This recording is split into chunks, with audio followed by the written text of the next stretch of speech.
When I bought my dream car, I knew it would turn heads. But I didn't think one of those heads would belong to my HOA's nosiest Karen. She hated it, called it too flashy, and a violation of neighborhood harmony. I ignored her, until the morning I walked outside to find my car keyed, scratched, and smashed. But what she didn't know? I had cameras, hidden ones. And when I turned over the footage, well, let's just say Karen's HOA days came to a brutal end. I'd been saving for over 5 years to finally get it, a sleek, black 2024 Mustang GT Premium, fully loaded, with custom detailing and all the tech gadgets a car nut like me could dream of. I worked overtime shifts, skipped vacations, and even downsized my apartment just to make it happen. So when I finally pulled up in it, parked it neatly in my driveway, and stepped out beaming with pride, I didn't expect my neighbor Karen to nearly choke on her soy latte at the sight. "Oh, that's what you spent your money on," she scoffed, arms folded across her obnoxious Live, Laugh, Love t-shirt. Doesn't exactly scream family neighborhood now, does it? I gave her a polite nod, pretending not to hear her passive-aggressive tone. Now I live in a quiet cul-de-sac, 10 homes, all part of an HOA that seems to exist just to torment people who have hobbies or taste. Karen wasn't just a nosy neighbor, she was the self-proclaimed enforcer of the HOA despite not actually holding any official title. I hadn't even owned the car for 48 hours when I received a letter in my mailbox. "Dear resident, your vehicle's color and design do not match the aesthetics approved by the HOA. Kindly park it in your garage. Karen R., Neighborhood Liaison, unofficial." I crumpled it up and tossed it. No one tells me what car to drive or where to park it, especially someone who once tried to fine a neighbor for excessive wind chimes. The thing is, I had security concerns. The car was my baby, so even though I had it parked in my driveway, I also had a discreet Ring camera installed on the front porch, and a lesser-known but very sharp 4K dash cam with a parking surveillance mode. But Karen didn't know that. For the next few days, Karen glared at the car every time she passed. She'd stop mid-walk with her annoying little Pomeranian named Princess Chanel and whisper loudly to whoever was within earshot, "It's ruining the look of the street. People like him don't follow the rules." Oh, I followed the rules all right, just not hers. A week later, I came out early on a Tuesday to head to work and nearly fainted. My car was vandalized. The passenger side was keyed from front to back. Deep, angry scratches carved into the paint like someone had used a rock. The mirrors were bent, windshield cracked. Someone had even slashed one of the tires. I felt my blood run cold. At first, I panicked. Then I remembered. The cameras. I raced inside and pulled up the dashcam footage first. Nothing but squirrels for most of the night, until 1:43 a.m. There she was, Karen, wearing her robe, slippers, and a smug look, creeping up to my car under the cover of darkness. In her hand, a garden tool, a metal hand rake, the kind with sharp claws. She scratched the paint like it offended her existence. Then she stood back, admired her work, and walked away like she'd just cleaned graffiti off a wall. It was all there, every second, crystal clear. My hands were shaking. I transferred the files and called the police. They arrived faster than I expected. Officer Reyes, a calm, no-nonsense guy, sat on my couch and reviewed the footage with me. He raised an eyebrow. "You said this is your neighbor?" "Yup." "And she's the one who sent this letter?" I handed him the HOA notice Karen had drafted. "All right," he said, standing up. "We'll file this as criminal mischief and property damage. The footage is solid. She'll be receiving a visit from us shortly." I exhaled. But the best was yet to come. The next day, I received a notice from Karen again. You are now being fined $150 for maintaining a damaged vehicle in plain view. Please remove the car from your driveway immediately or further action will be taken." She had no idea the cops had already seen her little nighttime tantrum. Instead of responding, I waited, quietly. Then, that evening, while enjoying a beer on my porch, I saw the squad car pull up to Karen's house. She was outside, gardening, or more accurately, barking orders at her landscaper.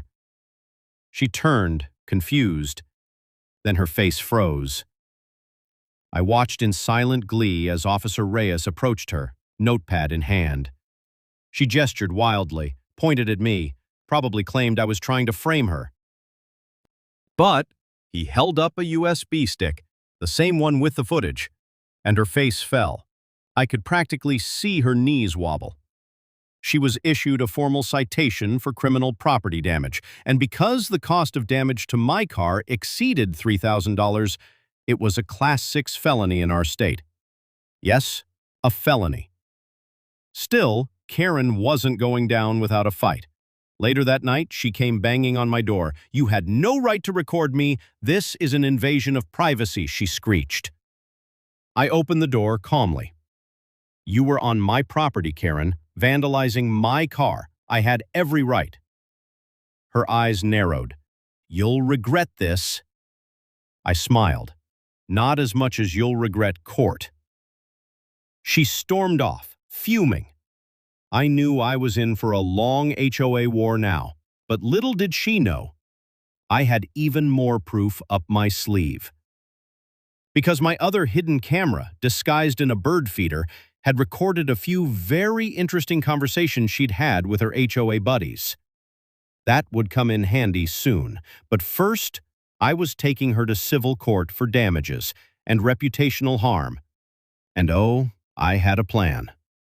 Karen had always counted on intimidation, bureaucracy, and her faux HOA status to get her way. But now, she was tangled in something far bigger than a scratched paint job. A week after her arrest citation, my civil suit was filed. Thanks to the video evidence, there wasn't much debate about her guilt, but I wasn't just going after her for the $3,000 plus in damages. My claim was structured to include vandalism-related costs, emotional distress, loss of property value. My insurance company refused full payout unless I pursued the responsible party. And most importantly, HOA harassment and libel. Because remember that bird feeder cam? It had audio too. Karen had been caught on multiple occasions bragging to her book club friends about how she put that guy with the sports car in his place and had to teach him what a real neighborhood looks like. The kicker?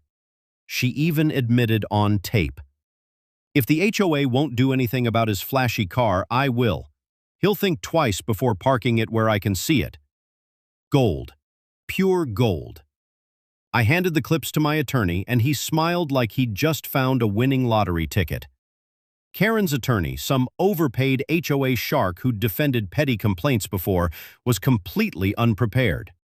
At the hearing, Karen showed up in full victim mode.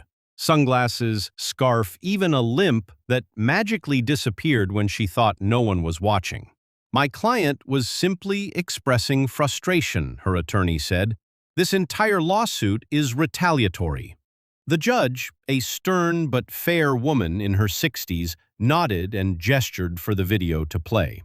The court watched in silence as Karen, in full HD, defaced my car with a metal rake, took a step back to admire her work, and then strutted off like she'd just done community service.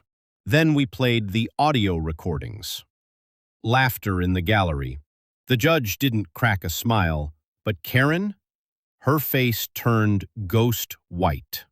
When my attorney explained the chain of harassment Karen had carried out, not just the car, but the fake fines, the threatening notes, the public trash-talking, it was clear we weren't just dealing with vandalism. This was obsession-fueled defamation, wrapped in suburban entitlement. The verdict? Karen was found fully liable. She was ordered to pay $3,420 in damages to the car, $4,000 in attorney's fees, $7,500 for emotional distress and defamation, a total of nearly $15,000. And the kicker? The judge also added a no-contact order for 6 months, stating that Karen could not approach, message, or harass me in any way, including HOA notes or complaints. You'd think that would be enough to keep her quiet. You'd be wrong. 2 weeks later, I came outside to find a notice duct taped to my mailbox. Attention! Ongoing violation. Your lawn ornaments are not HOA compliant. Failure to remove them will result in penalties.